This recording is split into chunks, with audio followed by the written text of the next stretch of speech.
उत्तर प्रदेश के DGP Prashant Kumar retire हुए। उन्होंने अपना चार्ज राजीव कृष्णा को दिया। उसके बाद से लेकर प्रदेश की राजनीति में अब तक तेजी आती जा रही है।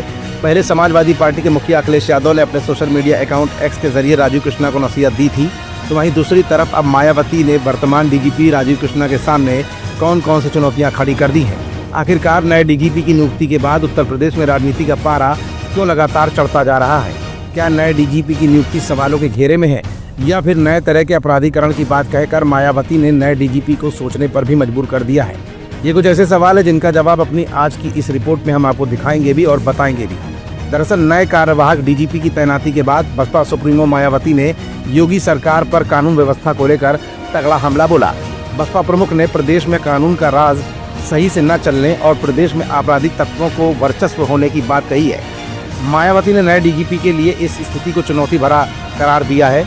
मायावती ने एक्स पर पोस्ट कर लिखा, उत्तर प्रदेश में सामंती और आपराधिक तत्वों का वर्चस्व है। जातिवादी और सांप्रदायिक द्वेष, हिंसा, अन्याय, अत्याचार, लोगों को उजाड़ने की घटनाओं से साबित होता है कि यहाँ कानून व्यवस्था ठीक से नहीं चल रही है।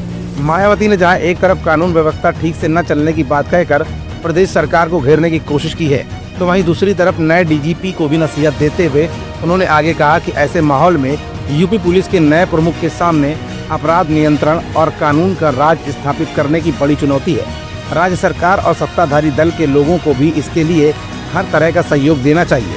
बसपा प्रमुख मायावती ने आपराधिक घटनाओं को लेकर प्रदेश सरकार की चर्चा होने पर भी प्रश्न उठाते हुए लिखा कि यूपी को देश की प्रगति की रीढ़ होना चाहिए, किंतु इसका ग्रोथ इंजन बनकर उभरने के बजाय प्रदेश ज्यादातर अपराध नियंत्रण और कानून व्यवस्था की बदहाली को लेकर नकारात्मक चर्चाओं में बना रहता है। क्या ये जन और देश हित में उचित है? कुल मिलाकर पूर्व डीजीपी प्रशांत कुमार पर भी कानून व्यवस्था के नाम पर तमाम तरह के प्रश्न चिन्ह समय समय पर लगते रहे थे और हमेशा वो विपक्ष के निशाने पर बने रहे थे।